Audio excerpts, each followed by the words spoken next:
Hello दोस्तों, आप सभी का स्वागत है हमारे यूट्यूब चैनल आशीष जी के एकेडमी पे। तो दोस्तों, जो आज का हम लोग प्रैक्टिस सेट कर रहे हैं, यह सीडीपी का प्रैक्टिस सेट और यह प्रीवियस ईयर का प्रैक्टिस सेट 2000 जो 21 में पेपर हम लोग का होना था, वह जो 2022 में हुआ था वही पेपर हम लोग यह आज देखेंगे।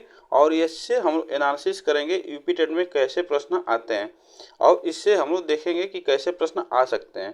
तो इसके वजह से हम लोग ज़रूरी है कि किसी की तैयारी से करने से पहले उसका हम एनालिसिस कर लें और उसके बारे में थोड़ा जान लें, ठीक ना। तो हम उसके अच्छे अच्छे तरीके से उसके बारे में जान लेते हैं, तब हमें अच्छा रहता है पढ़ने में और उसकी तैयारी करने में।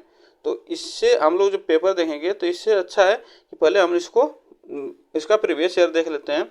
इसमें हम लोग फर्स्ट पेपर और सेकंड पेपर दोनों, जो कि सीडीपी का जो भी इसमें 30-30 प्रश्न आते हैं, वह हम लोग दोनों पेपर का करेंगे, ठीक ना। इसमें 60 प्रश्न है, तो आप लोग उम्मीद है कि पूरा वीडियो जरूर देखिएगा। तो चलिए स्टार्ट करते हैं आज का पहला प्रश्न। ठीक, आज का पहला प्रश्न है, मूल प्रवृत्तियों को 14 प्रकार से डैश डैश ने वर्गीकृत किया है।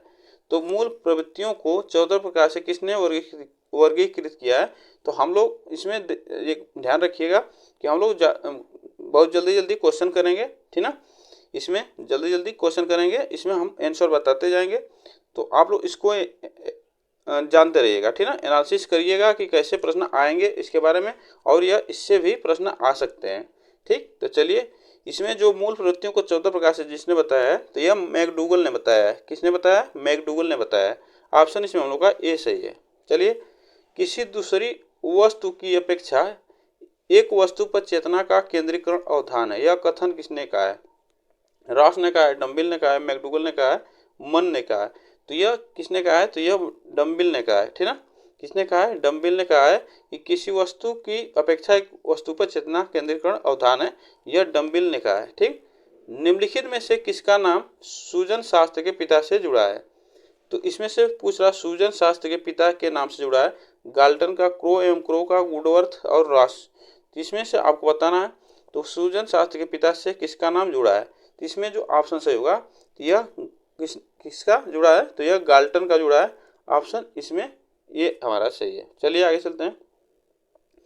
12 वर्ष से 16 वर्ष के बालकों हेतु हिंदी में डॉक्टर एस जलोटा ने कौन सा परीक्षण प्रतिपादित किया?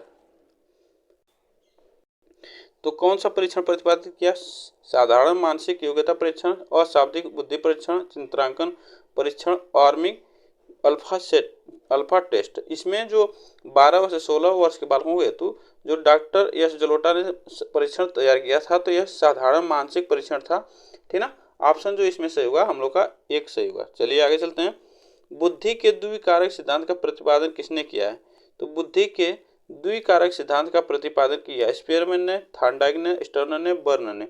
तो जो द्विकारक सिद्धांत है वह किसने दिया है? तो यह स्पीयरमैन ने दिया है, ठीक ना। स्पीयरमैन ने दिया है, आप लोग इसको याद रखिएगा। चलिए आगे चलते हैं। ब्लूप्रिंट निम्न में से किसका महत्वपूर्ण घटक है? ब्लूप्रिंट निम्न में से किसका महत्वपूर्ण घटक है? परीक्षण वैधता का, परीक्षण निर्माण का, परीक्षण अंकन का, परीक्षण प्रशासन का। तो ब्लूप्रिंट निम्न में से किसका महत्वपूर्ण घटक है? तो यह जो घटक है आपको बता दें कि परीक्षण निर्माण के लिए यह महत्वपूर्ण घटक माना जाता है। ठीक, चलिए आगे चलते हैं। विकास की पूर्व संक्रिया अवस्था निम्न में से किसने दिया था?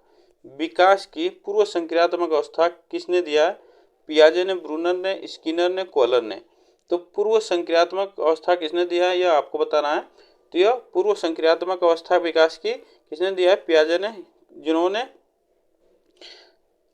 आपको पूर्व संक्रियात्मक अवस्था आपको यह पियाजे ने दिया है, ठीक ना। आप लोग इसको याद रखिएगा। चलिए आगे चलते हैं। क्वेश्चन नंबर 8, MPPI परीक्षण का उपयोग निम्न में से किसके मापन में किया जाता है? MPPI परीक्षण का उपयोग निम्न में से किसके मापन में किया जाता है? तो MPPI जो है परीक्षण बुद्धि मापन के लिए, व्यक्तित्व मापन के लिए, सृजनात्मकता के लिए, संप्राप्ति के लिए। तो MPPI जो परीक्षण होता है वह किसके लिए मापन होता है? तो व्यक्तित्व मापन के लिए होता है, ठीक ना। व्यक्तित्व मापन के लिए किया जाता है। चलिए आगे चलते हैं। अधिगम हेतु निम्न में क्या सर्वाधिक आवश्यक है? अधिगम हेतु निम्न में क्या सर्वाधिक आवश्यक है? रुचि, अभिप्रेरणा, निर्देश, परिपक्वता। तो अधिगम हेतु निम्न में क्या सर्वाधिक आवश्यक है आपको बताना है। इसमें से कौन सा ऑप्शन सही होगा? इसमें से कौन सा ऑप्शन सही होगा? देखिए, अधिगम हेतु सबसे सर्वाधिक महत्वपूर्ण आपको क्या है? अभिप्रेरणा, ठीक ना, या तो रुचि। ठीक, इसमें दो ऑप्शन हो सकते हैं, आप लोग इसको जरूर ध्यान दीजिएगा। इसमें ऑप्शन जो सही होगा हम लगा रहे हैं अभिप्रेरणा, ठीक ना, अभिप्रेरणा हम लगा रहे हैं। आप लोग जो आंसर कमेंट बॉक्स में जरूर बताइएगा, इसमें से जो ऑप्शन सही होगा कमेंट बॉक्स में आप लोग इसको बताइएगा। ठीक, हम इसमें अभिप्रेरणा लगा रहे हैं। शैशवकाल का समय है, शैशवकाल का समय है जन्म से 2 वर्ष, 12 वर्ष से 18 वर्ष तक, 15 वर्ष तक, जन्म से 6 वर्ष। देखिए, इसमें कोई किसी के अनुसार नहीं पूछा है, ठीक ना। शैशवकाल का समय हम मानते हैं जन्म से 5 या 6 वर्ष, ठीक ना। अगर हरलाख के अनुसार माने, हरलाख के अनुसार, तो आप लोग लगाइएगा जन्म से 2 वर्ष, ठीक ना, जन्म से 2 वर्ष। अगर हरलाख के अनुसार, तो यहाँ हम जन्म से 6 वर्ष तक लगा रहे हैं। चलिए आगे चलते हैं। कोहलर निम्न में से किससे संबंधित है? कोहलर निम्न में से किससे संबंधित है? आपको बताना विकास के सिद्धांत से, अभिप्रेरणा के सिद्धांत से, अधिगम के सिद्धांत से, व्यक्तित्व के सिद्धांत से। तो कोहलर निम्न में से किससे संबंधित है यह आपको बताना है। तो कोहलर किससे संबंधित है? तो कोहलर किससे संबंधित? यह अधिगम के सिद्धांत से संबंधित है, ठीक ना। कोहलर अधिगम के सिद्धांत से संबंधित है, आप लोग इसको याद रखिएगा। ठीक, चलिए आगे चलते हैं। क्वेश्चन नंबर, मैकडूगल के अनुसार मूल प्रवृत्तियों की संख्या होती है। अभी हम लोग पढ़े हैं पहले क्वेश्चन में, मैकडूगल के अनुसार मूल प्रवृत्तियों की संख्या होती है। देखिए, यह क्वेश्चन एक ही क्वेश्चन 2 बार दे दिया गया था, जो कि यूपीटेट 2022 में जो हुआ था उसी का यह क्वेश्चन पेपर है। तो उसमें ऑप्शन जो हम लोग का सही होगा, एक ऑप्शन सही होगा। 14 मूल प्रवृत्तियां इन्होंने बताई है मैकडूगल ने। चलिए आगे चलते हैं। मानसिक उद्वेलन प्रतिमान का प्रयोग निम्न में से किसके शिक्षण हेतु किया जाता है? तो इसमें से आपको बताना है, मानसिक उद्वेलन प्रतिमान का प्रयोग निम्न में से किसके शिक्षण हेतु किया जाता है? तो यह किसके शिक्षण हेतु किया जाता है? तो यह किया जाता है सृजनात्मकता के लिए किया जाता है, ठीक ना, सृजनात्मकता के लिए किया जाता है। आप लोग इसको याद रखिएगा। चलिए आगे चलते हैं। क्वेश्चन नंबर 14, निम्न में से किसके प्रयोग में कुत्ता एक विषयी था? आपको बताना है कुत्ते पर प्रयोग किसने किया था? पावलोव ने, स्किनर ने, कोहलर ने, थॉर्नडाइक ने। एक विषयी था, सब्जेक्ट था, जिसपे मनोवैज्ञानिक ने कुत्ते पर प्रयोग किया था। तो किसने किया था? पावलोव ने कुत्ता पर प्रयोग किया था, ठीक ना, पावलोव ने कुत्ता पर प्रयोग किया था। ऑप्शन इसमें हम लोग का जो सही है, एक ऑप्शन सही है। चलिए आगे चलते हैं। मौलिकता, नैमित्ता तथा प्रवाह निम्न में से किसके घटक हैं?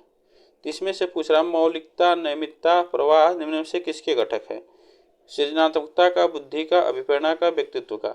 तो मौलिकता, नैमित्ता तथा प्रवाह निम्न में से किसके घटक हैं या आपको बताना है। तो यह किसके घटक हैं? तो यह सृजनात्मकता के घटक हैं। किसके घटक हैं? सृजनात्मकता के घटक हैं। आप लोग इसको याद रखिएगा। चलिए आगे चलते हैं। क्वेश्चन नंबर 16, कोहलर अपने प्रयोग से यह सिद्ध करना चाहते थे कि अधिगम, कोहलर क्या सिद्ध करना है कि अधिगम क्या है? एक स्वतंत्र क्रिया है, समग्र परिस्थिति का प्रत्यक्षीकरण है, मानव का अधिगम प्रयोजनपूर्ण है, जानवरों में मनुष्य से श्रेष्ठ है। तो यह जो प्रयोग है, कोहलर यह प्रयोग करना चाहते थे कि अधिगम क्या है? समग्र परिस्थिति का प्रत्यक्षीकरण है, ठीक ना, समग्र परिस्थिति का प्रत्यक्षीकरण है, यह सिद्ध करना चाहते थे। चलिए आगे चलते हैं। किसने पाठ्य योजना की पंचपद प्रणाली प्रतिपादित किया? तो किसने पाठ्य योजना की पंचपद प्रणाली प्रतिपादित किया है? हर्बर्ट ने, जॉन डेवी ने, ब्लूम ने, किलपैट्रिक ने। तो किसने पाठ्य योजना की पंचपद प्रणाली प्रतिपादित किया है यह आपको बताना है। तो यह किसने किया है? तो पंचपद प्रणाली किसने प्रतिपादित किया है? तो हर्बर्ट ने किया है। ऑप्शन इसमें हम लोग का एक ऑप्शन सही है। चलिए आगे चलते हैं। निम्नलिखित में से ग्रंथियों के आधार पर व्यक्तित्व के विभिन्न प्रकारों की चर्चा किसने की? तो व्यक्तित्व, जो ग्रंथियों के आधार पर व्यक्तित्व के विभिन्न प्रकार की चर्चा किसने की है आपको बताना है। इसमें से कौन सा ऑप्शन सही होगा? युंग ने, क्रेस्मर ने, स्पेंजर ने, तो यह कैनन ने। तो इसमें जो ग्रंथियों के आधार पर व्यक्तित्व का विभिन्न प्रकारों की चर्चा की है तो कैनन ने की है। ठीक, चलिए आगे चलते हैं। सृजनात्मकता मौलिक परिणामों को अभिव्यक्त करने की मानसिक प्रक्रिया है। यह देखिए परिभाषा है, यह किसने दिया है आपको बताना है। ड्रेवहल का, कोल एंड ब्रूस का, क्रो एंड क्रो का, डी हॉल का। तो आपको बताना है सृजनात्मकता मौलिक परिणामों को अभिव्यक्त करने की मानसिक प्रक्रिया है। यह ऑप्शन कौन सा सही होगा, इसमें से कौन सा ऑप्शन सही होगा। यह किसने कहा है तो क्रो एंड क्रो ने कहा है, ठीक ना, क्रो एंड क्रो ने कहा है। ऑप्शन इसमें थर्ड सही है। बी.एफ. स्किनर के अनुसार बच्चों में भाषा का विकास होता है। बी.एफ. स्किनर के अनुसार बच्चों में भाषा का विकास होता है परिपक्वता के फलस्वरूप, जन्मजात क्षमताओं के फलस्वरूप, व्याकरण में प्रशिक्षण के फलस्वरूप, अनुकरण एवं प्रबलन के फलस्वरूप। इसमें से कौन सा ऑप्शन सही होगा, इसमें से कौन सा ऑप्शन सही होगा तो बी.एफ. स्किनर के अनुसार बच्चों में भाषा विकास अनुकरण द्वारा और प्रबलन के फलस्वरूप होता है, यह स्किनर का मानना था। चलिए आगे चलते हैं। क्वेश्चन नंबर 21, युयुत्सा है। युयुत्सा है क्या, संवेग है, मूल प्रवृत्ति है, चिंतन है, कल्पना है। तो आपको बताना है किसमें से कौन सा ऑप्शन सही होगा। युयुत्सा क्या है तो युयुत्सा क्या है, मूल प्रवृत्ति है, ठीक ना, मूल प्रवृत्ति है। इसमें से आप लोग याद रखिएगा यह मूल प्रवृत्ति है। क्वेश्चन इसमें से आते हैं। 14 मूल प्रवृत्तियां बताई हैं किसने, मैकडूगल ने, इसी में से एक है। चलिए आगे चलते हैं। बालकों के मानसिक विकास को प्रभावित करने वाले तत्व, बालकों के मानसिक विकास को प्रभावित करने वाले तत्व कौन सा है। सामाजिक परिवेशजन तत्व, आर्थिक तत्व, वंशानुगत तत्व, शारीरिक तत्व। तो बालकों के सामाजिक विकास को प्रभावित करने वाले तत्व हैं, इसमें से कौन सा ऑप्शन सही होगा। तो इसमें जो सामाजिक विकास को प्रभावित करने वाले तत्व हैं वह शारीरिक तत्व होते हैं, ठीक ना, बालक के जो शारीरिक तत्व होते हैं वह प्रभावित करते हैं। आप लोग इसको याद रखिएगा। ऑप्शन इसमें जो हम लोग का सही होगा 4 ऑप्शन सही है। चलिए आगे चलते हैं। शारीरिक विकास का एक प्रमुख नियम निम्न में कौन सा है। इसमें से आपको बताना शारीरिक विकास का एक प्रमुख नियम निम्न में से कौन सा है।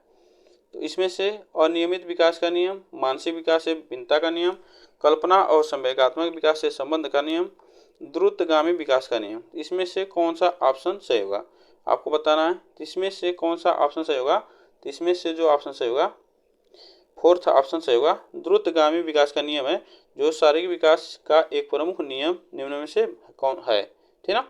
चलिए आगे चलते हैं। निम्नलिखित में से कौन सा विकास का सिद्धांत नहीं दिया है, नहीं है पूछ रहा है, कौन सा विकास का सिद्धांत नहीं है।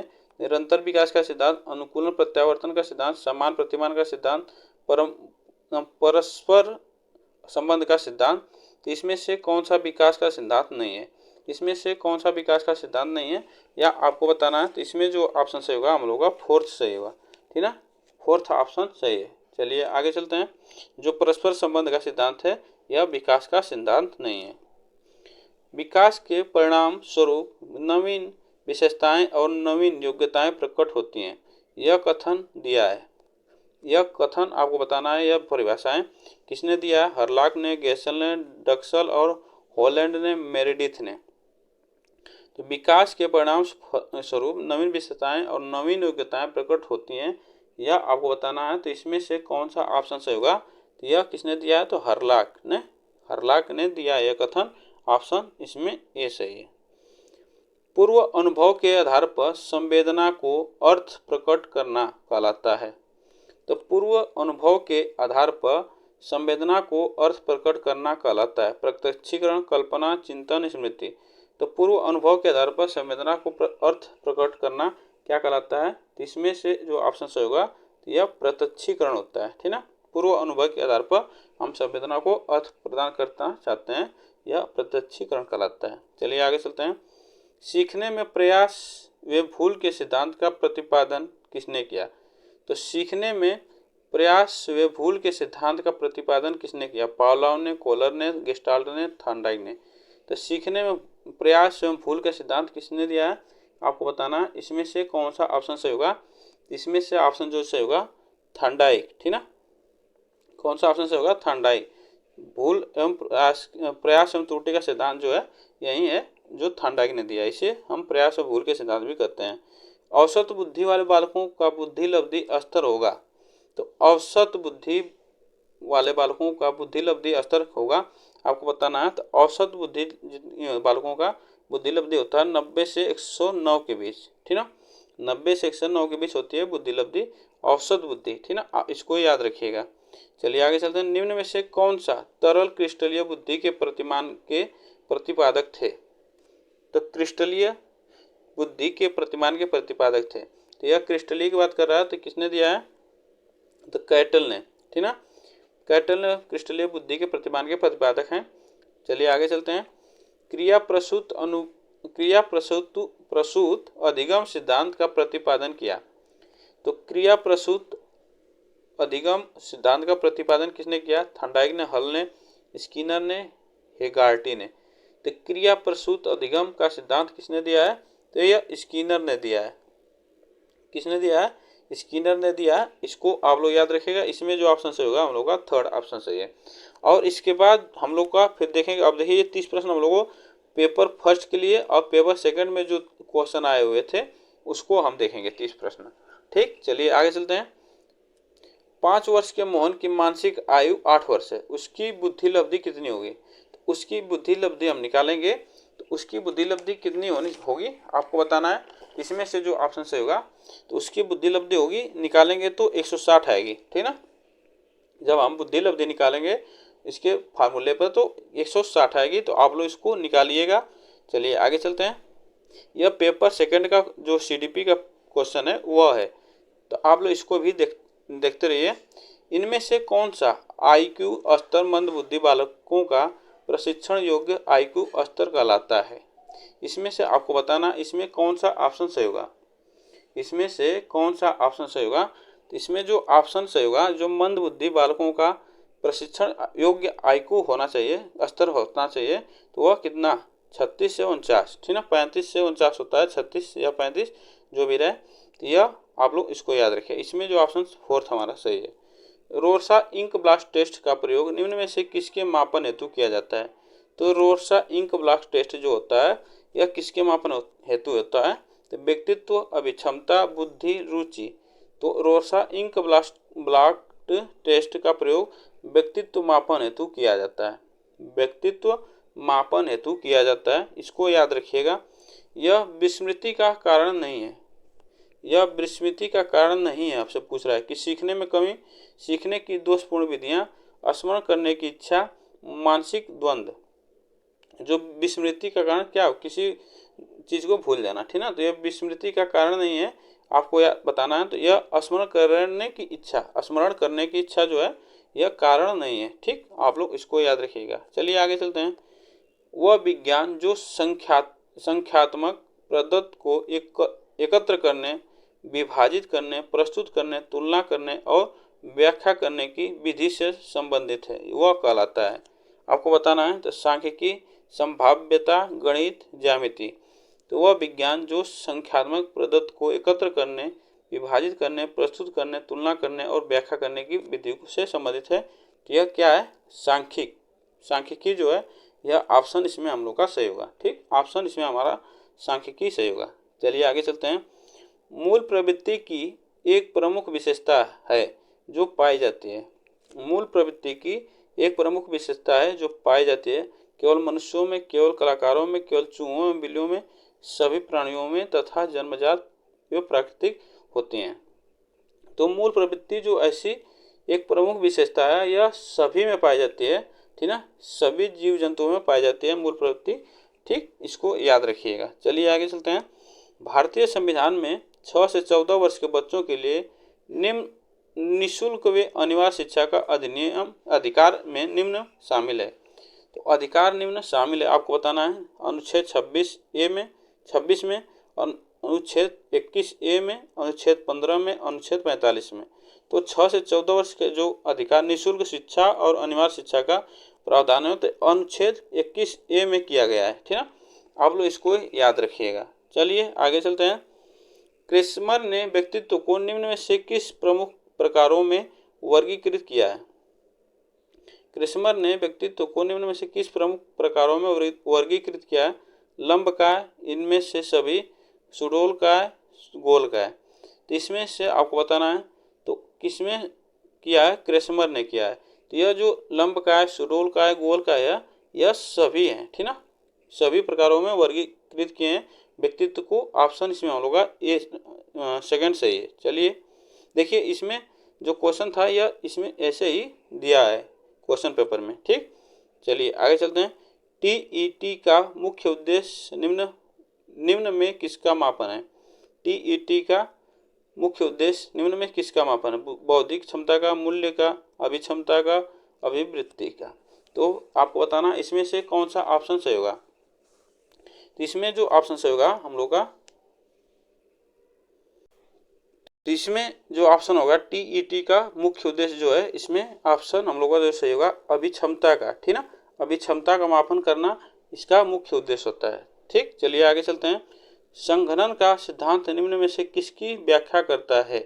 संघनन का सिद्धांत निम्न में से किसकी व्याख्या करता है। अधिगम का, सृजनात्मकता का, स्मृति का, अभिप्रेरणा का। तो संघनन का सिद्धांत निम्न से किसकी व्याख्या करता है, तो यह करता है स्मृति का, ठीक ना, स्मृति का व्याख्या करता है। ऑप्शन इसमें हम लोग का थर्ड सही है। निम्न में से शारीरिक विकास को प्रभावित करने वाला कारक क्या है। तो निम्न में से शारीरिक विकास को प्रभावित करने वाला कारक क्या है, आपको बताना है इसमें से कौन सा ऑप्शन सही होगा। तो शारीरिक विकास को प्रभावित करने वाला कारक आपको बताना है इसमें से क्या है। तो इसमें कौन सा ऑप्शन सही होगा, इसमें इनमें सभी सही होंगे, ठीक ना। वंशानुक्रम, वातावरण, खेल तथा व्यायाम। तो इसमें सभी सही हैं जो विकास को प्रभावित करने वाला कारक है। चलिए आगे चलते हैं। बुद्धि लब्धि की गणना का सही सूत्र निम्नलिखित में से कौन सा है। तो आपको बताना है बुद्धि लब्धि की गणना का सही सूत्र निकालना है, इसमें कौन सा है ऑप्शन बताना है। मानसिक आयु अपान वास्तविक आयु इंटू 100। तो इसमें से कौन सा ऑप्शन सही होगा, तो यही हमारा फर्स्ट ऑप्शन सही है। मानसिक आयु अपान वास्तविक आयु मल्टीप्लाई 100, ठीक। चलिए आगे चलते हैं। विचारात्मक चिंतन की चर्चा निम्न में से किसने की है। विचारात्मक चिंतन की चर्चा निम्न में से किसने की है। डीवी ने, ड्रेवर ने, रॉस ने, वुडवर्थ ने। तो विचारात्मक चिंतन की चर्चा निम्न में से किसने की है, यह आपको बताना है। तो इसमें से कौन सा ऑप्शन सही होगा, तो यह किया है किसने, डीवी ने, जॉन डीवी ने किया है। ऑप्शन ए हमारा इसमें सही है फर्स्ट। आगमनात्मक तर्क के स्तरों में कौन शामिल नहीं है। आपसे पूछ रहा है कौन शामिल नहीं है। अवलोकन, कल्पना, प्रयोग, सामान्यीकरण। तो आगमनात्मक तर्क के स्तरों में कौन शामिल नहीं है, इसमें से कौन सा ऑप्शन सही होगा।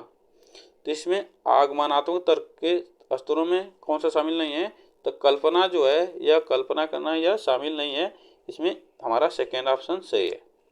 चलिए आगे चलते हैं। सीखी गई बात को धारण और पुनः स्मरण करने में असफल होना।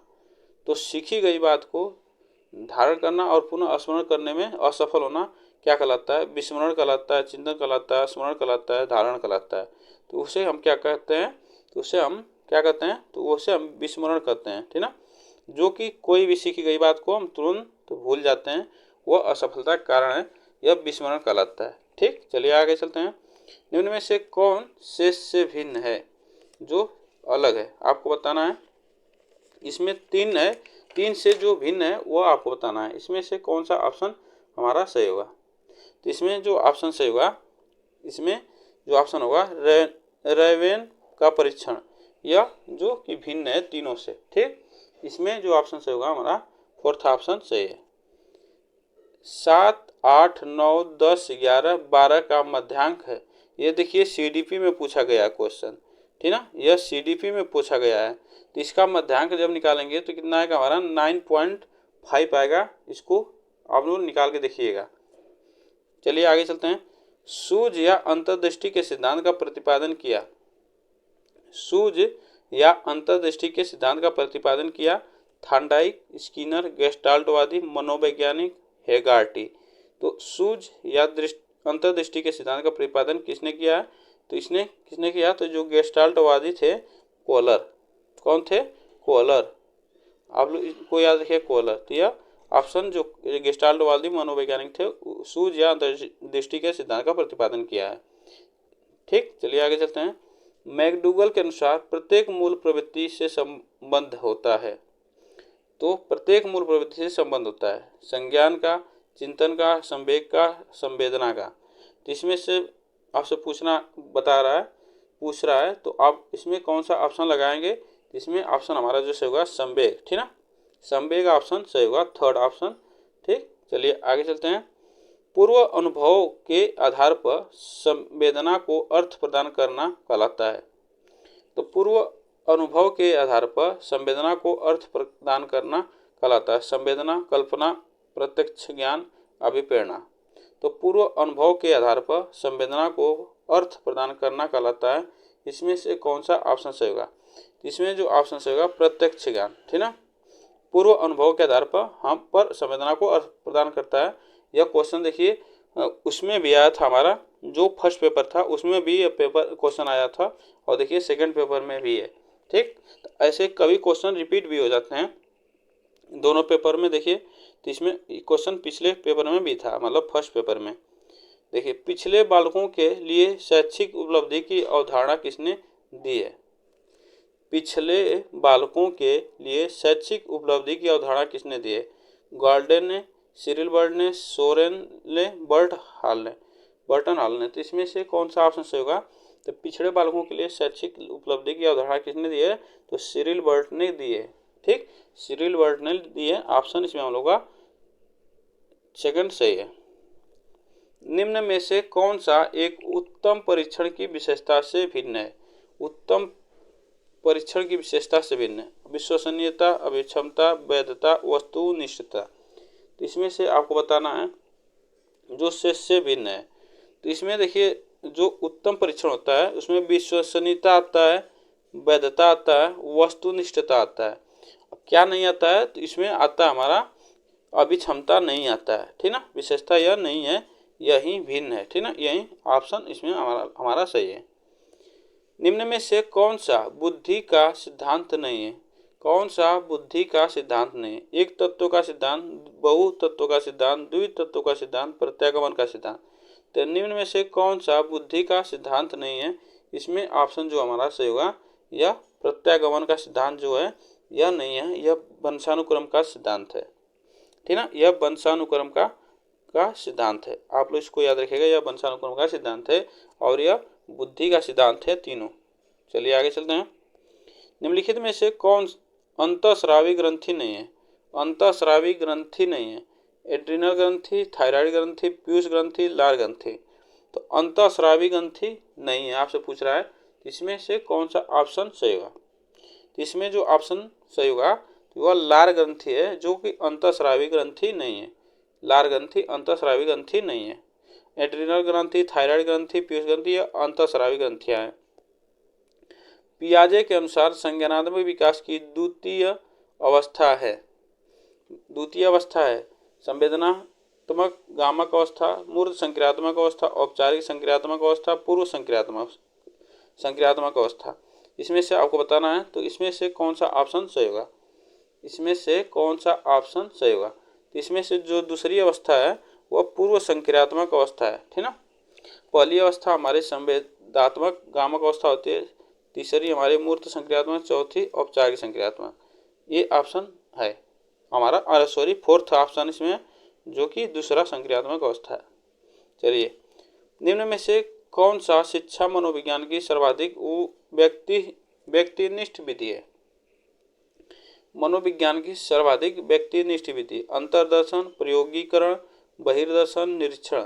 इसमें से शिक्षा मनोविज्ञान की सर्वाधिक व्यक्तिनिष्ठ विधि है। इसमें से कौन सा ऑप्शन सही होगा? व्यक्तिनिष्ठ विधि है, कौन सा ऑप्शन सही होगा? इसमें जो ऑप्शन सही होगा अंतर्दर्शन जो है यह शिक्षा मनोविज्ञान की सर्वाधिक व्यक्तिनिष्ठ विधि है। चलिए आगे चलते हैं। अल्बर्ट बंडूरा निम्न में से किससे संबंधित है?